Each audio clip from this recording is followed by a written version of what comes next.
Meus irmãos, considerando que este mês é o mês que todos os protestantes rememoram a reforma protestante, rememoram o período marcante de avivamento que aconteceu no século XVI, a famosa reforma protestante, e considerando também que, mais uma vez, nós estamos passando por um processo eleitoral em nosso país, não somente na esfera estadual, mas também na esfera nacional, nós escolhemos estudar durante esses 3 domingos, a partir de hoje, e mais os domingos seguintes, um livro profético.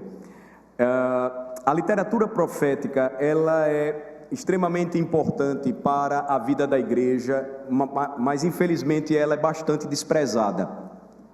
O conteúdo do material das escrituras proféticas sempre tem sido desprezado, via de regra, porque a igreja moderna tem a tendência de olhar para os escritos proféticos apenas como livros que trazem predições futuras, quando, na verdade, os próprios judeus entendiam as escrituras proféticas como livros de profunda instrução. Os profetas, na verdade, sempre foram vistos pelos judeus não como homens de predição, mas como mestres da lei. E a compreensão correta e a abordagem correta da literatura profética vai nos levar a compreender o seguinte: os profetas sempre trabalharam a serviço de Deus, como emissários de Deus para os reis, primeiramente, dentro de um contexto histórico-político. O que isso implica dizer? Eles sempre traziam uma mensagem que falava acerca da situação política da nação e da situação política das nações circunvizinhas ou ao redor de Israel. O trabalho profético, então, quando nós lemos as escrituras, surge ao mesmo tempo em que a monarquia incipiente, ela surge no Antigo Testamento. Então, os profetas, eles não foram homens manipulados pelos políticos, ou homens políticos que trabalharam juntamente com os reis. Normalmente você vai encontrar esse tipo de atitude no falso profeta, não no profeta de verdade. Mas o seu surgimento paralelo à monarquia lembrava algo importante para o povo de Deus. Você vai encontrar profetas antes do período em que nós temos os famosos escritos proféticos. Você tem, por exemplo, profetas que não chegaram ao último estágio dos chamados níveis de profecia, que era o registro. Todo profeta primeiro era vocacionado por Deus, depois ele tinha que entregar a mensagem para o povo, ou seja, o profeta não era um artista, o profeta não encenava uma peça teatral, muito menos como vemos hoje essa ideia ridícula de profetismo, que é dança profética. Isso nunca existiu. Música profética, cantar, o profeta não fazia isso. O profeta então era vocacionado, primeiro estágio da profecia. Segundo estágio, ele tinha uma mensagem que precisava entregar. Deus então dava a palavra, ele tinha que se dirigir ao rei. Via de regra, ele falava para o rei, consequentemente para o sacerdote e para o resto do povo. Essa ideia você encontra claramente no livro de Ageu, quando nós lemos, por exemplo. Mas esse trabalho nem sempre era concluído com o registro, que era o terceiro e último estágio da profecia. Então, vocação, pregação e o registro. Você tem Elias não escreveu nenhum livro. Você tem Eliseu também não escreveu nenhum livro. Então, mas você tem profetas já trabalhando durante esse período de atividade monárquica, e antes disso, você também vai encontrar. Então, você tem essas informações, e você precisa enxergar algo maior quando estuda a literatura profética. O que significa dizer?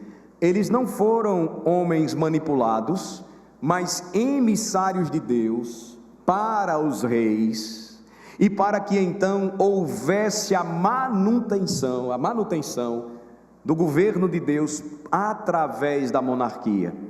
É importante também dizer isso introdutoriamente. Os monarcas sempre fizeram parte dos planos de Deus.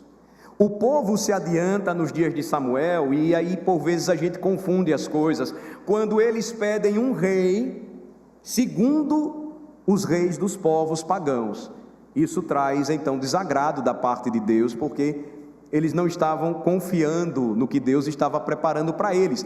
Mas Deus sempre pretendeu estabelecer uma dinastia monárquica para governar o seu povo, e por meio dessa dinastia, então, o povo seria abençoado ou amaldiçoado.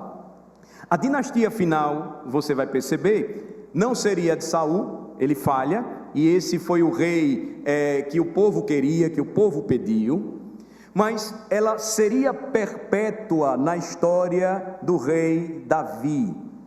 Por que eu estou dizendo isso? Porque justamente os profetas começam a trabalhar quando a monarquia surge, mas eles vão desenvolver um trabalho maior quando a dinastia de Davi é estabelecida, e mais adiante, infelizmente, quando o próprio reino é dividido. Eles são levantados para falar em um contexto específico. Eles não traziam uma mensagem separada da realidade do povo, porque todo o material, o conteúdo profético se baseava no pacto de Deus com o seu povo e também na lei de Deus que ele entregou para o seu povo aprender a viver o pacto. Então, quando nós lemos a literatura profética com estes olhos, com esta perspectiva, a nossa visão muda. Nós não vamos ficar procurando vê-los como apenas homens que falavam sobre coisas futuras, mas até mesmo as predições futuras, elas tinham por objetivo confirmar as promessas que Deus já havia dado ao seu povo por meio de uma aliança, que estavam escritas na lei de Deus, ou em situações bem específicas. Por exemplo, há um momento na história do profeta Jeremias, e ele está lá profetizando, e o Senhor manda que ele coloque um canzis em seu pescoço, que era aquele jugo que o animal usava para seguir o seu rumo, e ele então vai falar da parte de Deus, que assim o povo, por sua desobediência, iria para o exílio. Mas aí um falso profeta se levanta, vai pegar a escritura, vai pegar a palavra de outro profeta, Isaías, e vai distorcê-la para dizer que Jeremias estava mentindo. Veja que interessante. Deus então vem, dá uma palavra para Jeremias, e era uma predição futura, e ele diz que naquele mesmo ano esse falso profeta iria morrer, e ele morre. Então, as predições, elas estavam ligadas a esta verdade que estava também relacionada a um contexto histórico-político do povo de Deus. Então eu escolhi um livro que vou dividir em 3 mensagens, e é um livro também conhecido dos irmãos, pelo menos por conta do seu último capítulo, que se encerra com um canto, de forma distinta. Abacuque compõe um cântico, não é que ele canta profetizando, essa ideia hoje estranha em nossos dias, mas é um canto que encerra o registro final do seu livro.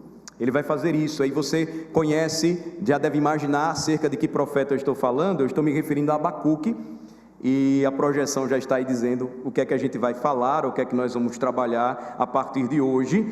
E aí a intenção é associar o que este mês da Reforma Protestante nos lembra, com também o período histórico-político que nós estamos vivendo hoje no Brasil.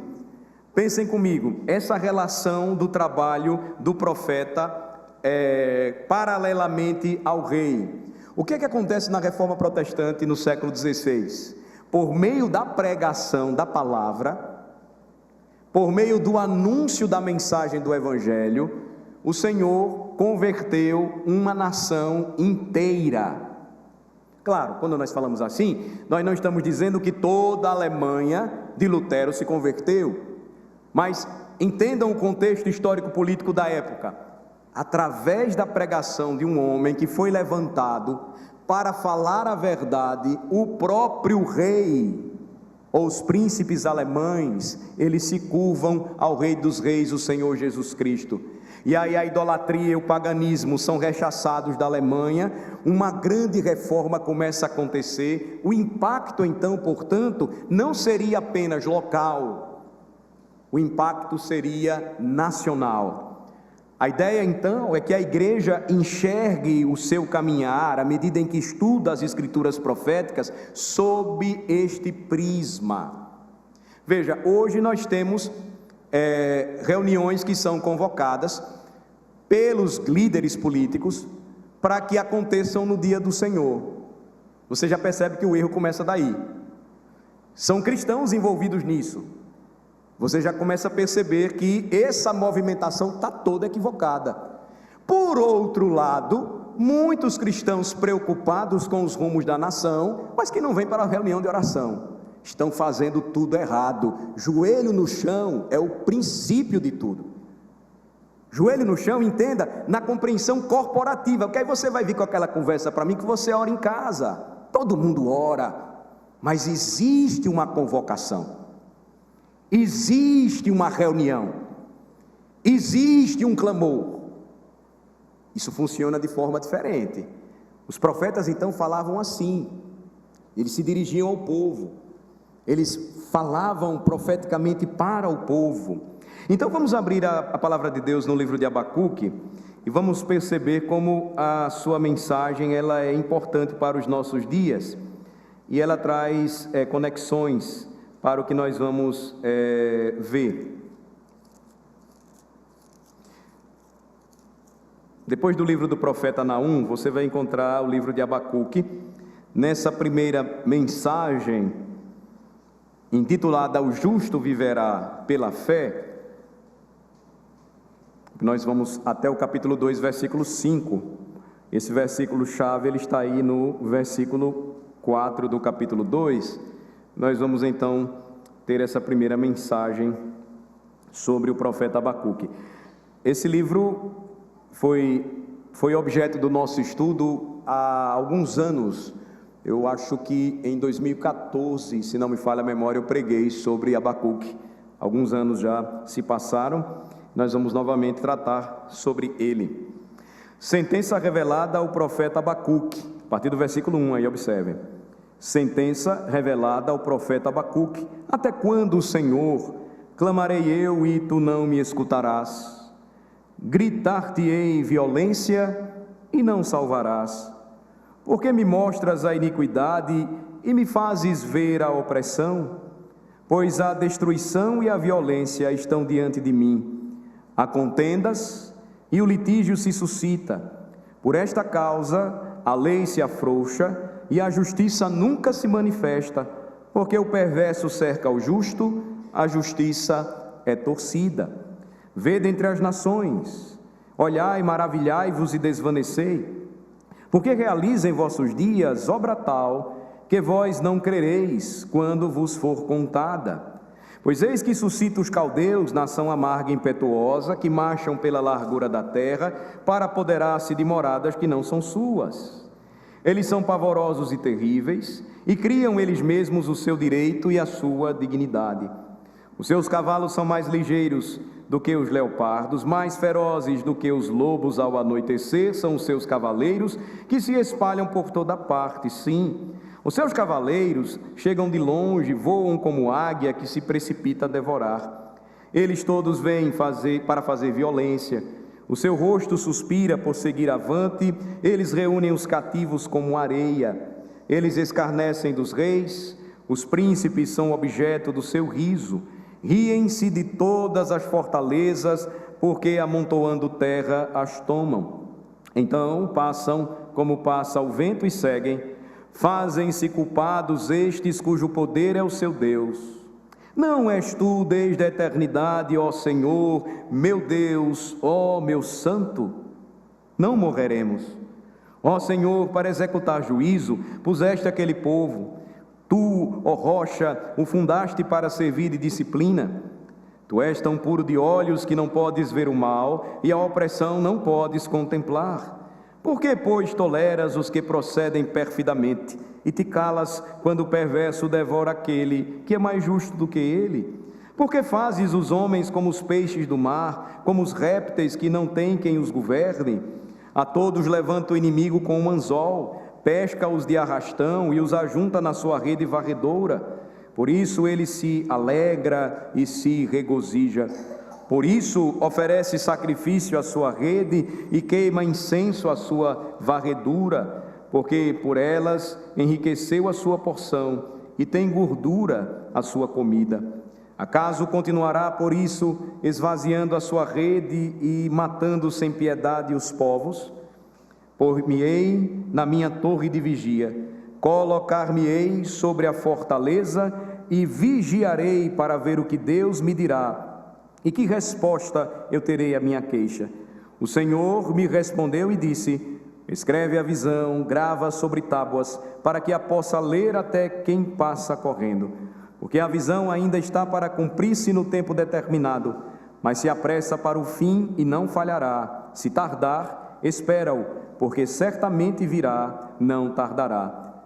Eis o soberbo, sua alma não é reta nele, mas o justo viverá pela sua fé. Assim como o vinho é enganoso, tampouco permanece o arrogante, cuja gananciosa boca se escancara como o sepulcro e é como a morte, que não se farta. Ele ajunta para si todas as nações e congrega todos os povos. Até aqui a leitura inicial do livro de Abacuque. Como eu disse aos irmãos, são apenas 3 capítulos, de modo que nós pretendemos dividir o estudo do livro em 3 mensagens. A mensagem de Abacuque, ela se encaixa no que eu falei para os irmãos introdutoriamente, a título de apresentação da importância do estudo da literatura profética. Agora, olhando para o livro em específico, a mensagem de Abacuque se encaixa historicamente no contexto da queda de Nínive, no ano 612 a.C., e o surgimento de um novo império, o reino babilônico, no ano 605. Ele é mencionado no versículo 6 do capítulo 1.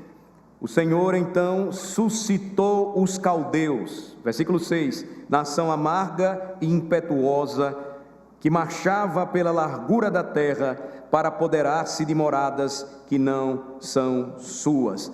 Abacuque testemunhou mudanças significativas, à medida que ele testemunhou a morte do seu amado rei Josias. Josias havia iniciado uma era de reforma no reino de Judá, e rapidamente, então, com sua morte, o reino de Judá perderia sua independência. O contexto aqui, é importante lembrar, é de um Israel dividido entre o reino do norte, que tinha sua capital Samaria, e o reino do sul, a sua capital Jerusalém. Abacuque, então, ele está ali em atividade, e o seu trabalho profético contempla, testemunha a morte de um grande rei do reino do sul, do Israel do sul, Judá. Seu nome era Josias. Abacuque então só poderia enxergar o reino do sul agora dançando ao som das potências internacionais ao seu redor. Um rei egoísta então se levanta, seu nome era Jeoaquim.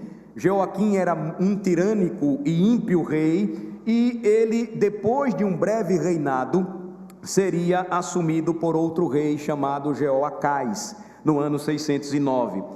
Abacuque então, ele se levanta como profeta, e observem o versículo 2, ele se levanta clamando a Deus, e ele vai falar contra a violência que testemunhou. Versículo 2, até quando, Senhor, clamarei eu, e tu não me escutarás?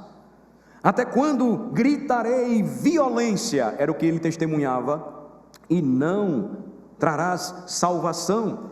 Então, ele vai falar como um profeta, a palavra de Deus, em uma situação histórico-política. Veja, havia uma grande crise decorrente de uma crescente ilegalidade e injustiça no reino de Judá.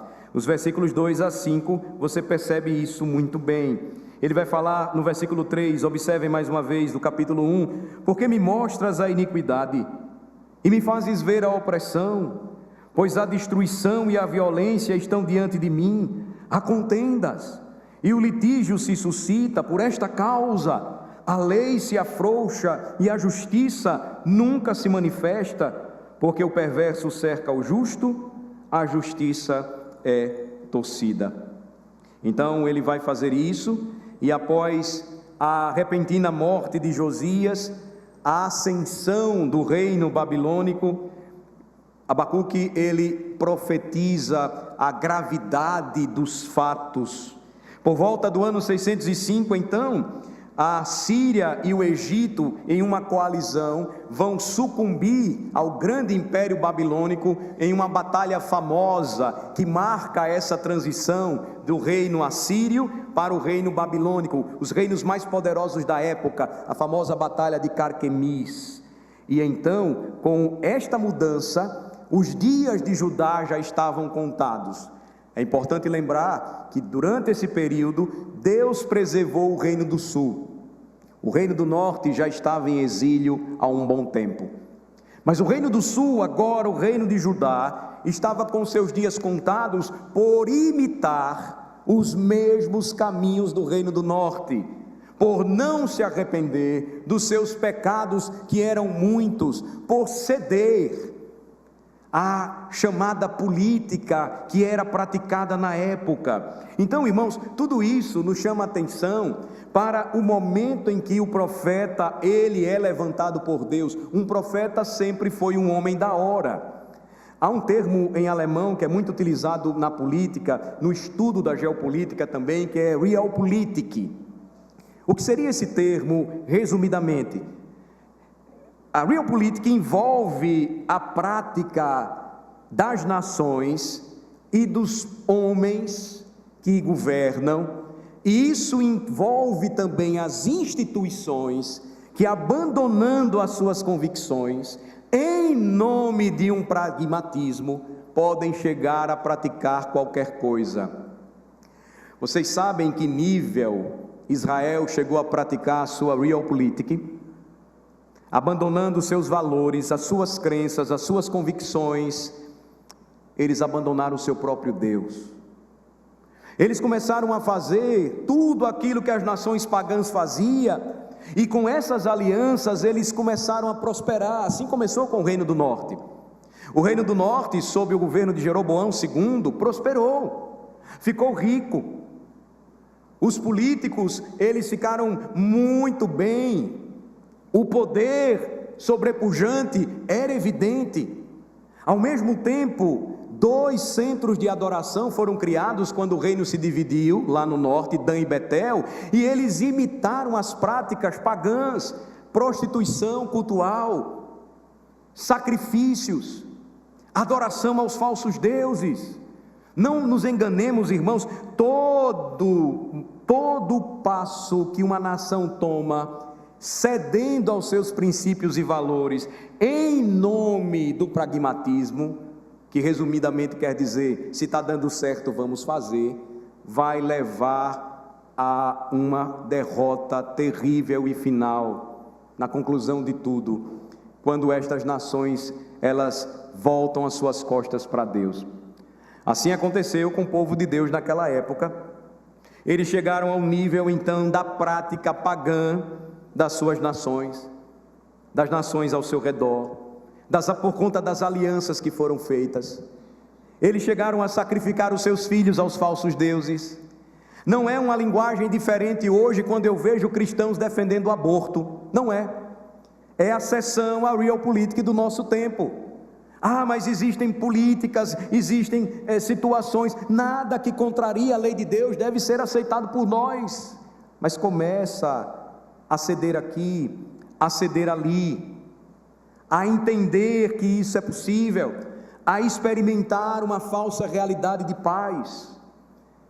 Deus então levanta um homem da hora para poder falar e denunciar os pecados da nação. Me permito aqui apenas uma conexão com outro profeta. Pensem na história de Oséias. Oséias profetiza para o reino do norte.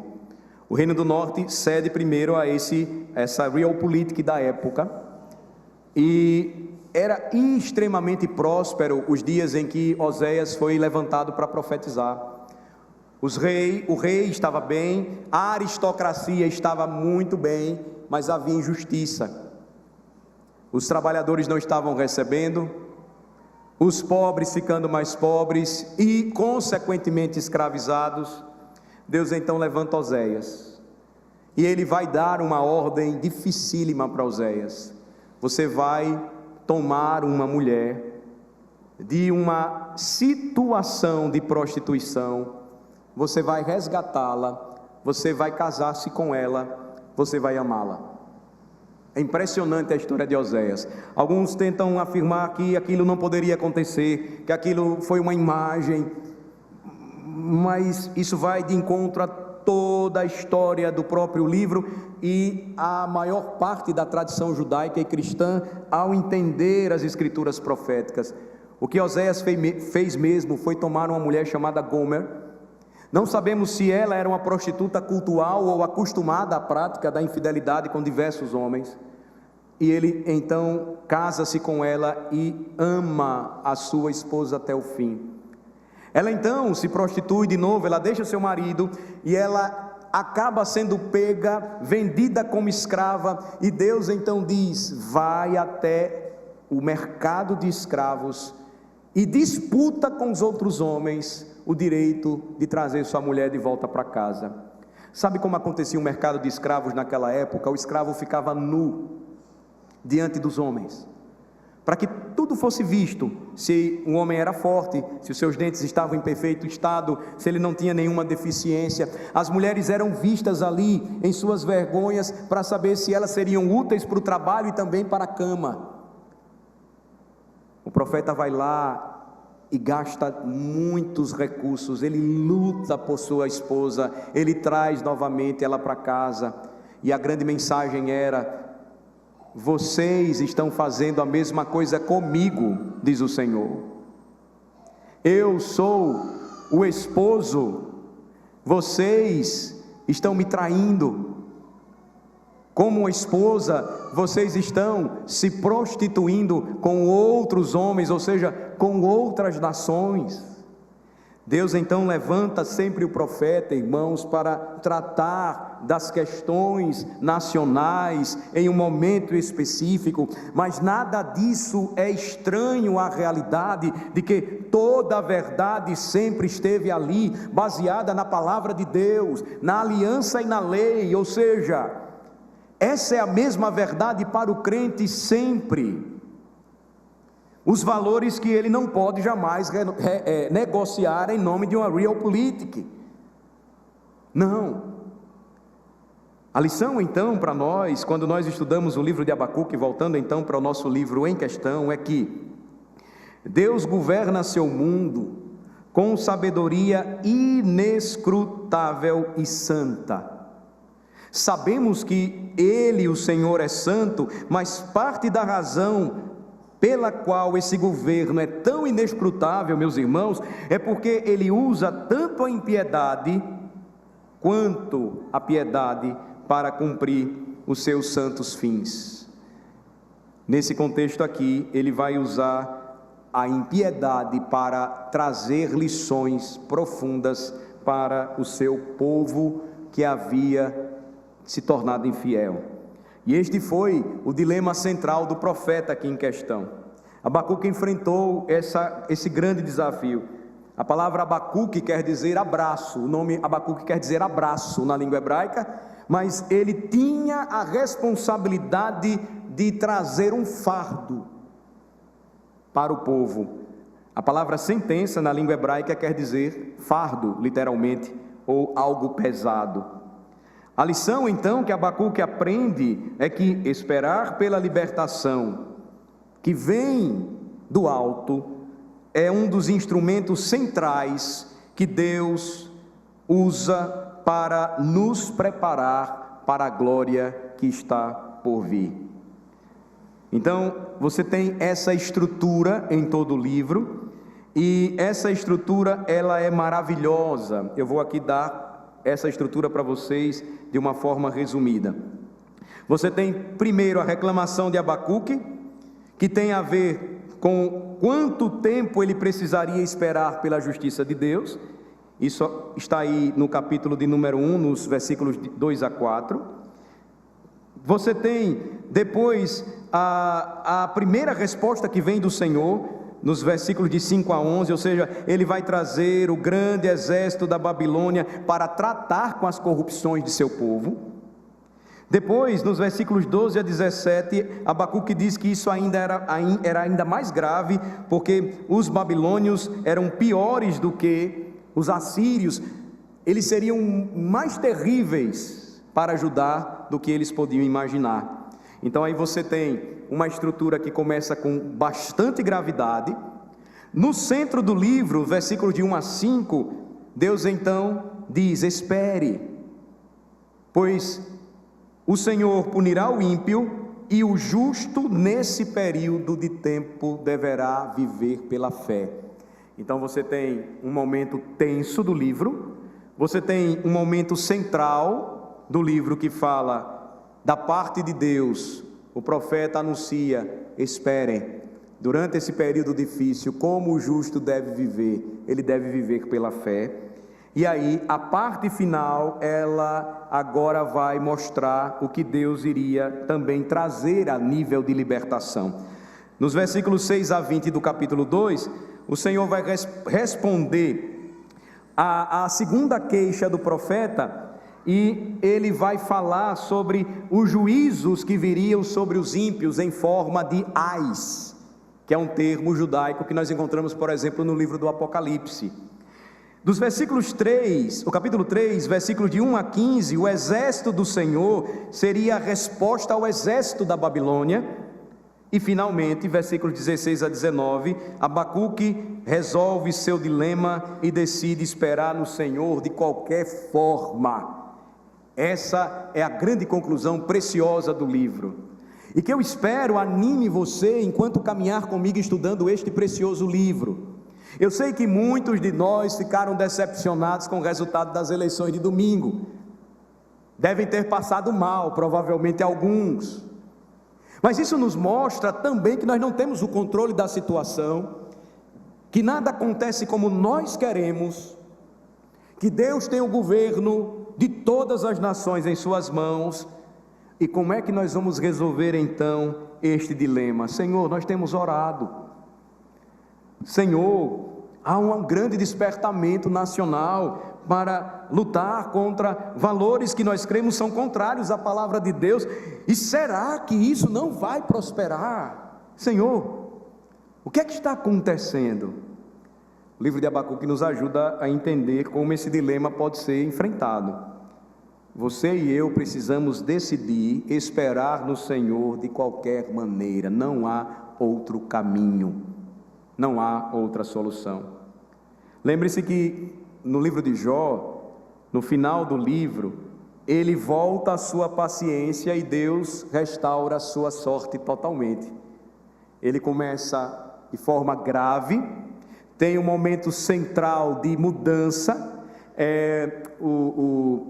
No estudo da Bíblia, e essa também é uma linguagem que você vai encontrar em outros escritos literários, nós chamamos de quiasmo, vem de uma palavra em latim, da palavra grega para x, ou seja, um cruzamento, algo que começa grave, tem uma mudança central e depois tudo termina com a maravilhosa promessa de Deus de salvação e redenção. Então, no livro de Abacuque, o profeta no final volta a sua paciência, porque no início você percebe, ele vai estar muito impaciente, ele vai se queixar diante de Deus, e o Senhor então vai ensiná-lo que ele precisa aprender a esperar.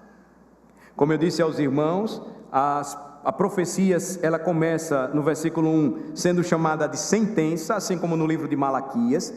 Você tem visões, é um termo que é usado para iniciar livros proféticos, palavra do Senhor ou palavra do profeta, mas também você tem essa expressão sentença.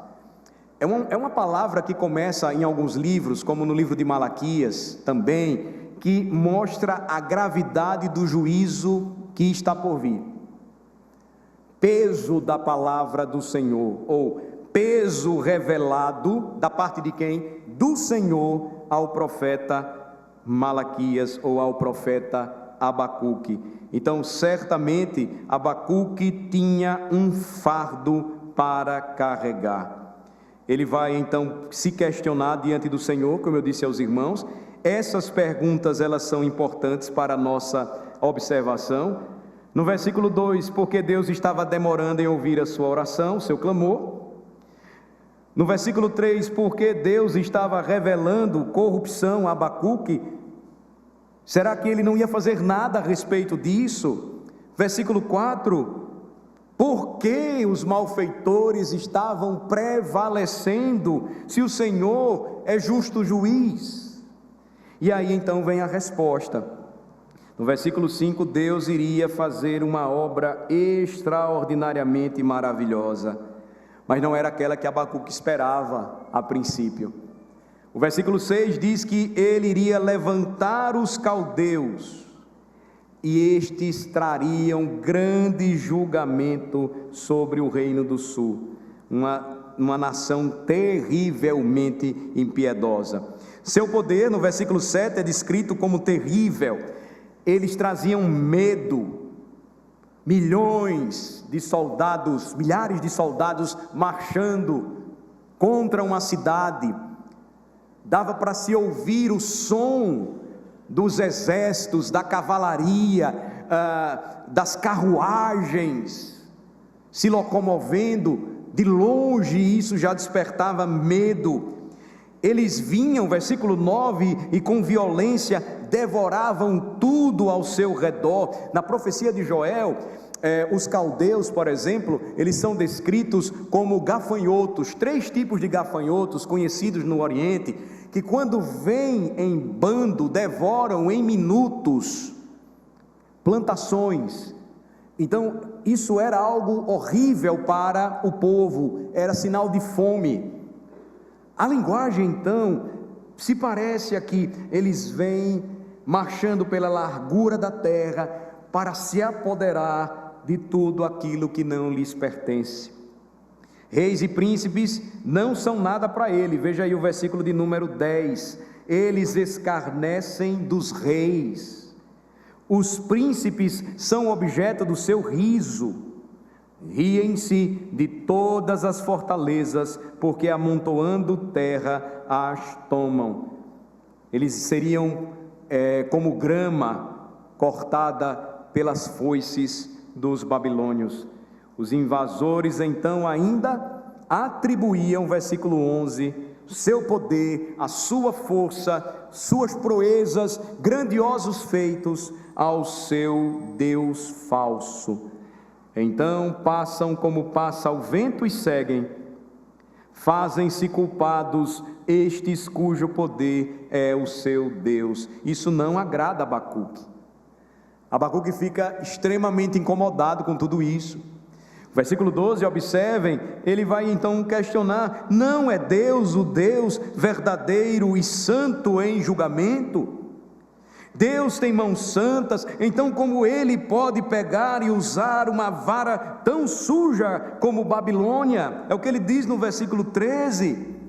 Os próprios babilônios, eles eram conhecidos por reunir homens como pecadores, assim como tomando em uma rede de arrasto. Eles tinham a prática de trazer os seus exilados, os povos dominados, com anzóis em suas bocas, e assim eles eram puxados. Eles eram terríveis.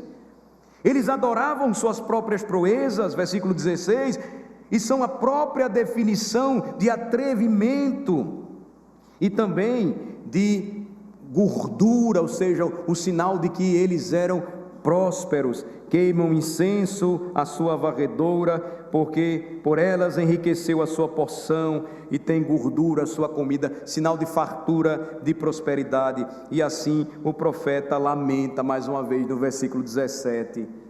Ele lamenta: Senhor, por que nos deixa? nessa situação, porque o Senhor não promove livramento e nos faz escapar de tudo isso.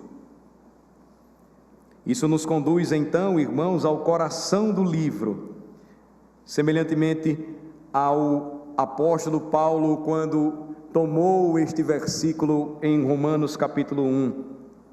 O coração do livro então começa no capítulo 2, Abacuque, ele então é preparado para a resposta que vem de Deus, e ele precisava depois registrar tudo isso. Ele ia encontrar a frase, o justo viverá pela fé, como essa maravilhosa declaração central no livro de Abacuque, de como o crente, ele deve viver neste mundo caído. Ele deve esperar sempre no Senhor. Ele é desafiado todos os dias a não caminhar e viver pelo que vê, mas a caminhar e a viver pela fé. Observem, o Senhor diz a ele no versículo 2 que ele precisava ter certeza e precisava deixar tudo isso bem claro diante de si. Ele precisava escrever em letras grandes o suficiente para que alguém que passasse correndo pudesse ler. Veja o versículo de número 3, que interessante. Porque a visão ainda está para cumprir-se no tempo determinado, mas se apressa para o fim e não falhará. Se tardar, espera-o, porque certamente virá e não tardará. No final do versículo 2 ele diz: grava sobre tábuas, para que a possa ler até quem passa correndo. O desespero está às portas, o juízo de Deus virá. Deus usa os ímpios para trazer juízo sobre o seu povo, mas pela fé o justo deve viver e esperar no Senhor. Escreve isso de maneira, Abacuque, que todos possam ver, um grande outdoor, todos precisam ler a respeito desta palavra. E aí ele vai dizer então que os soberbos, eles estão aí. Os soberbos, eles se apresentam, sua alma não é reta nele, eles não se curvam perante a majestade do Senhor Deus Todo-Poderoso, mas o justo viverá pela sua fé. E então Babilônia seria finalmente julgada. Esta frase, irmãos, o justo viverá pela fé, como eu disse a vocês, é o centro está no centro do livro, no centro desse grande quiasmo aí. Ele começa com sentenças ou uma situação difícil, e agora você tem uma mudança. O centro então dessa mudança está no versículo 4, na frase, o justo viverá pela fé. Ela é usada como uma declaração também para a tese do apóstolo Paulo no livro de Romanos. E lembre-se do contexto original em que esta frase ela foi revelada por Deus, um contexto histórico e político importante para o povo de Deus. Os justos estão vivendo pela fé como um resultado prático da sua compreensão do mundo, da sua teodiceia, de como Deus governa todas as coisas. O grande problema dos filósofos ainda hoje e da pesquisa dos teólogos é esta: como resolver a questão da teodiceia. Se Deus é bom, por que coisas ruins acontecem ainda hoje? Se Deus é bom, por que há tanta violência e maldade entre os homens? Se Deus é bom, por que gente boa pode passar fome? Por que crianças podem ser abusadas por pedófilos? Se Deus é bom, por que a estrutura criada por Deus tem sido pervertida no tocante à família? Se Deus é bom, por que o reino de trevas aparentemente parece prevalecer? Talvez você esteja me ouvindo aqui e se remetendo a 2018, quando muitos pensaram que eu coloquei palanque aqui para político. Vocês nunca me verão do lado de um político. Agora vocês sempre me verão falando a verdade à luz da palavra de Deus. Vocês podem pensar aqui que eu estou falando besteira. Em uma das últimas formaturas que nós tivemos aqui, Nós tivemos 2 homens saindo do banheiro feminino da nossa igreja. 2. Isso é ou não é algo preocupante? Isso é ou não é algo sério? Ou você quer que eu veja isso como normal? Porque não é normal. Não é. É o que o reino de trevas quer. É o que o reino de trevas busca. Ele quer que nós nos amoldemos à realpolitik da nossa época. Se nós fizermos isso, se nós não nos levantarmos, se nós não dissermos o que diz a palavra de Deus, vai ficar tudo bem. Mas então eu penso nos meus irmãos em outros países que disseram não, porque antes importa obedecer a Deus do que os homens, e pagaram um preço alto. Eu penso nos meus irmãos que sofreram sob a cortina de ferro, durante o chamado regime socialista soviético, que ainda muitos hoje acham uma maravilha, querem até que retorne. Cristãos foram perseguidos, presos e mortos. Leiam a história de Richard Wurmbrand, que fundou a missão Voz dos Mártires. Mais de uma década preso por conta da sua fé, e a sua esposa também. Torturado de diversas maneiras, suas unhas foram arrancadas, todas elas, várias vezes, apanhou diversas vezes, sua esposa sofreu mesmo, mas ele não negou a sua fé. No final do livro, e é chocante, tem uma foto do pastor Wurmbrand, quando ele estava desenvolvendo o seu ministério como pastor protestante, antes de ser preso. Anos depois, a foto quando ele saiu da prisão. É impressionante.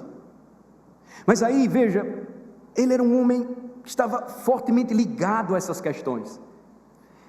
E aí, quando ele sai, e ele tinha passado por tantos problemas, ele tinha enfrentado tantas dificuldades, ele sabia da ferocidade do reino de trevas, do que o reino de trevas quer fazer. Wurmbrand então soube que o seu conselho estava querendo disciplinar o membro da igreja, porque descobriram que ele fumava cigarros. Então, a reunião do conselho, aquele irmão estava todo acanhado ali, o pastor já tinha passado por tantas situações difíceis, mas aquele irmão ia ser disciplinado porque fumava cigarros. Quando os presbíteros começaram a falar, e cada um com aquele senso de justiça contra aquele irmão, o pastor tirou uma carteira de cigarro do bolso, acendeu e começou a fumar na frente deles. Ele não fumava, mas aquilo trouxe um impacto para aqueles homens, porque ele disse: vocês estão se apegando a isso, a igreja está sofrendo por questões muito graves, enquanto nós percebemos a igreja ainda debatendo e perdendo o seu tempo com questiúnculas, nós vemos uma igreja no Brasil por vezes se vendendo a política do seu tempo, uma igreja vendendo seus valores mais importantes, em nome do que eles chamam mais importante é o amor, negando os valores da família, negando os valores da palavra de Deus, negando os valores da justiça, da liberdade, do direito que os cristãos conquistaram para o Ocidente, de que vivêssemos livres. Então, observe, irmãos, há um significado prático aqui. Viver pela fé significa entender o dilema que os homens sem Deus não entendem. Abacuque vai compreender que sua defesa dos caminhos de Deus agora precisava ser feita diante dos grandes males. A minha pergunta é: se não for o governo que a gente tanto espera enquanto cristãos, se não for o rumo que a gente tanto espera enquanto cristãos, nós vamos então dizer que Deus se esqueceu de nós? Nós vamos dizer então que Deus não está sendo justo? Ou que Ele pode estar desejando tratar o coração de uma igreja que nem valoriza mais a importância de uma reunião de oração, não dá mais valor? Isso significa que quando o apóstolo, por exemplo, irmãos, ele entra em todas as questões que cercavam a soberania de Deus nos últimos capítulos de Romanos, ele não estava mexendo com o contexto ou mudando o assunto, mas que esse mesmo tema precisava ser visto no decorrer das eras e dos séculos da igreja. Esse é o ponto. Ele vai falar sobre isso no primeiro século da era cristã. Esse mesmo texto vai ser usado para transformar uma nação alemã e consequentemente nações da Europa na Reforma Protestante. E aí você tem a conexão com os nossos dias. Nós queremos mudanças, nós queremos uma verdadeira reforma. Vamos começar a trabalhar, primeiro orar e depois trabalhar. Nós precisamos fazer aquilo que não é competência do Estado fazer e a gente não faz mais. Vamos cuidar uns dos outros, vamos viver uma verdadeira união e comunhão, vamos caminhar muito mais unidos em torno da palavra de Deus e deixar as questiúnculas de lado. Vamos resgatar a nossa tradição histórica, porque quem governa as escolas, governa o mundo. E a gente está mandando os nossos filhos para escolas e para universidades que estão virando a cabeça deles. É o que está acontecendo. Você pode dizer: eu sou um louco, eu prefiro morrer como um louco e reconhecido como um profeta, do que como alguém que cedeu para o ideal político do seu tempo. Dá muito trabalho, pastor. A gente não precisa gastar tempo com isso. Não há mais o que fazer. Não é assim que nós devemos viver a nossa vida hoje. Então espere, e espere no Senhor da forma correta. O livro de Abacuque começa com esta queixa sobre quanto tempo ele deveria esperar, mas quando Deus levanta a questão, ele diz para o profeta esperar por isso. O livro termina com Abacuque declarando que iria se alegrar no Senhor enquanto esperava pela salvação de Deus. Veja, o livro começa com um lamento: até quando devo esperar pela salvação de Deus? E como ele termina? Ele termina com um profeta resolvendo: eu vou esperar pela salvação de Deus, eu aprendi. Então a pergunta é, para mim e para você hoje, meu irmão: como então devemos esperar? Esperar com paciência não significa esperar com impaciência, mas a espera paciente também não implica em estoicismo. Eu preciso orar e trabalhar, eu preciso trabalhar por minha família, eu preciso trabalhar para que a igreja ela continue viva.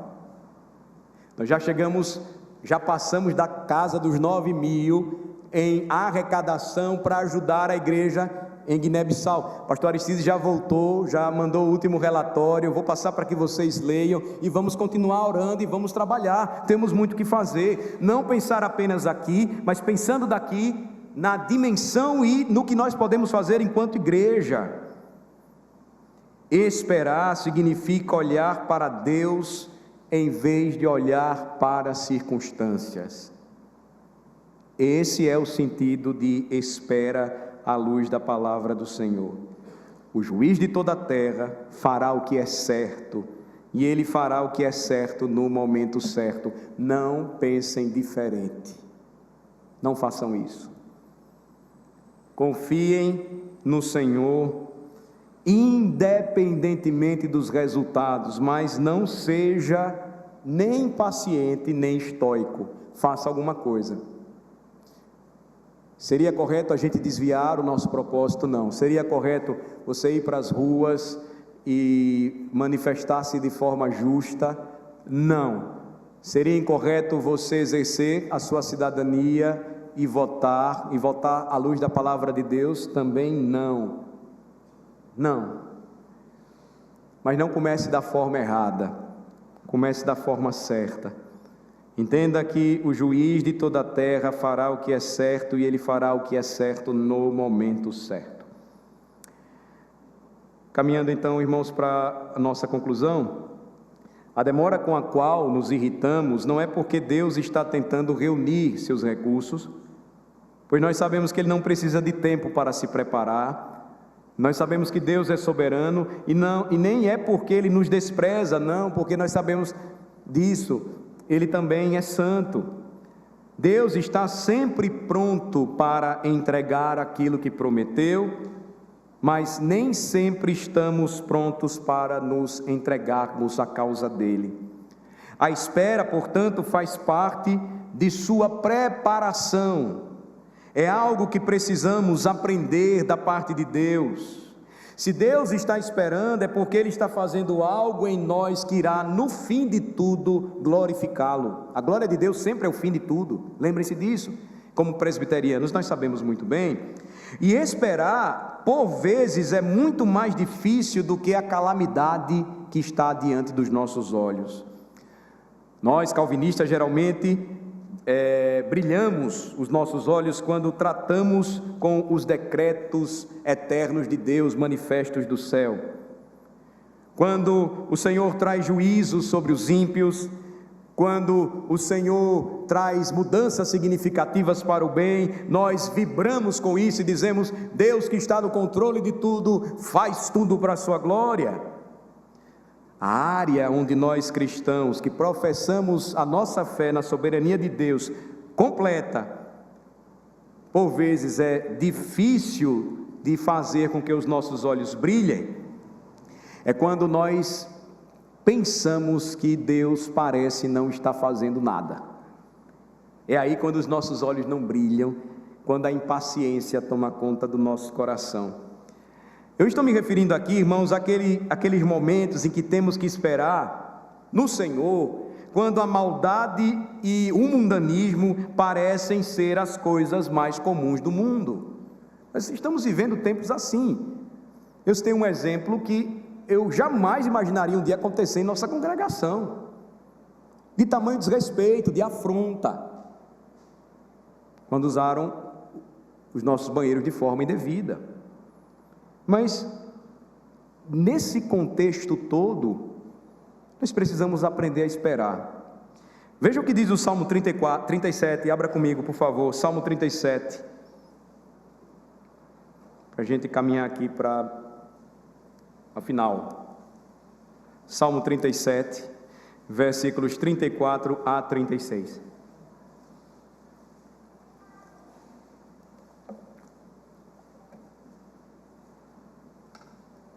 Espera no Senhor, segue o seu caminho, e Ele te exaltará para possuires a terra. Presenciarás isso quando os ímpios forem exterminados. Vi um ímpio prepotente a expandir-se qual cedro do Líbano. Passei e eis que desaparecera. Procurei-o e já não foi encontrado. A palavra de Deus, irmãos, para nós permanece constante. O que é que o Senhor então nos diz através de Abacuque? Fique parado, espere e veja o que vai acontecer. Êxodo 14, versículo 13, Moisés respondeu o seguinte ao povo: não temais, aquietai-vos e vede o livramento do Senhor que hoje vos fará. Êxodo 14, versículo 13, perdão. Êxodo 14, versículo 13. Moisés, porém, respondeu ao povo: não temais, aquietai-vos e vede o livramento do Senhor que hoje vos fará, porque os egípcios que hoje vedes, nunca mais os tornareis a ver. Vocês lembram do episódio? E uma vida guiada pelas circunstâncias, ou guiada por vista, nos leva por vezes a tomar a mesma atitude de Abacuque, ou a mesma atitude dos israelitas, que tinham acabado de sair livres do Egito, e agora achavam que iriam morrer ali, fora do Egito, nas mãos de Faraó. A tentação sempre é: mas se a gente ceder, se a gente voltar, se a gente simplesmente fizer algumas concessões, sobreviveremos. A resposta então que vem da parte de Deus é: não tenham medo, aquietem-se e vejam o livramento do Senhor. Eu não conheço na história reinados de impiedade que perduraram por muito tempo. Normalmente na história das civilizações, no máximo 2 séculos, no máximo, um pouco mais talvez, eles não permanecem, eles não duram por muito tempo, quando se levantam em impiedade. Essa é a regra. Mostra que Deus tem uma forma, uma maneira de trabalhar, como nos ensina o profeta Ageu. Ele tem a sua agenda, ele tem o seu dia, ele tem a sua hora para agir. Ele é o Senhor dos exércitos. E assim, irmãos, a partir desta primeira mensagem, agora podemos ver a grande salvação do Senhor, mais uma vez sendo revelada na palavra salvação, que é o ápice de todas as suas típicas salvações, no sentido tipológico da palavra. Abacuque nos lembra que o Senhor gosta de trabalhar usando repetidamente os mesmos métodos, para que a gente não esqueça disso. Deus ama usar aquele clímax do drama, quando você acompanha um filme e você percebe que há todo um enredo dramático e uma aparente situação de derrota. Deus ama agir tomando uma história ou um evento da nossa salvação com um forte elemento de suspense, e depois ele, no último momento, traz salvação para o seu povo. Então, a hora certa é o lugar de sua excelência em agir. Deus é aquele que desenvolveu a chamada entrega na hora certa, a pontualidade na entrega, que nós conhecemos bem. Quem criou foi o próprio Senhor de todas as coisas. Ele é aquele que desenvolveu este método de entregar o que prometeu. Ele não atrasa, nem adianta. Ele faz isso no momento certo. Eu encerro lembrando isso quando nós encontramos a culminância de toda essa história da salvação na vida do nosso Senhor e Salvador Jesus Cristo. Atos capítulo 4, versículos 27 e 28. Lá na ressurreição de Cristo vemos a glória da sabedoria inescrutável de Deus. Ele tem o seu tempo, a sua agenda, a sua hora certa de agir. Atos 4, versículos 27 e 28. Porque verdadeiramente se ajuntaram nesta cidade contra o teu santo servo Jesus, ao qual ungiste, Herodes e Pôncio Pilatos, com gentios e gente de Israel, para fazerem tudo o que a tua mão e o teu propósito predeterminaram. Veja, na ressurreição de Cristo vemos a glória da sabedoria inescrutável de Deus. Não apenas Ele pode nos salvar bem na hora, a ressurreição dos mortos, 3 dias após a crucificação. Veja, isso é uma expressão máxima da nossa libertação. Ele não vai fazer isso depois, Ele vai fazer isso no tempo determinado por Ele mesmo. E assim é, por definição, o nosso Redentor maravilhoso. Cristo, o seu Senhor, o seu Salvador, Cristo, aquele que veio e trouxe para você libertação completa, nunca tarda.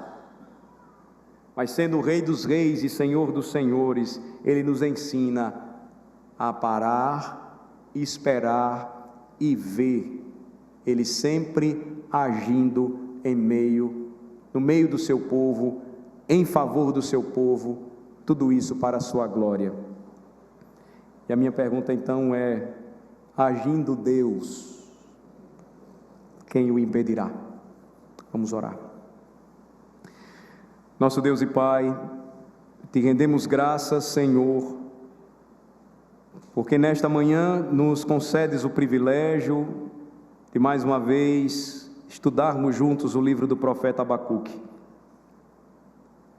Quantas lições preciosas e atualíssimas para a realidade que nós vivemos hoje,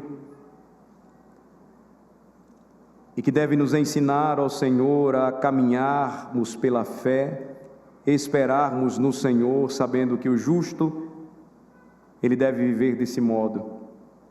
Não importando as circunstâncias, ele caminha pela fé. Em meio à espera, ele não se torna impaciente, mas pacientemente ele ora e ele continua a fazer o que o Senhor manda, e ele aguarda, não obstante o que vê ao seu redor: corrupção, injustiça, maldade e tramas entre os homens e entre as nações contra o Senhor e contra o seu Cristo. Assim, ó Deus, desperta a tua igreja para um compromisso vivo e santo com a tua causa, em orar e também se engajar nas áreas que são competência da igreja no exercício do ministério da graça.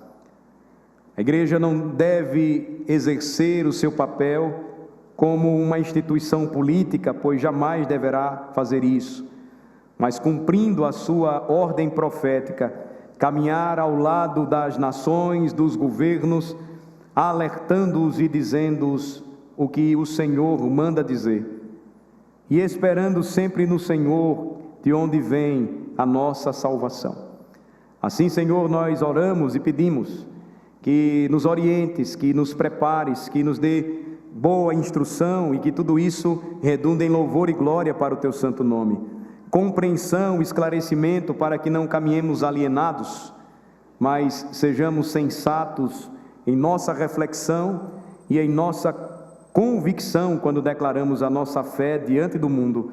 Em Cristo Jesus é que nós oramos por tudo isso. Amém.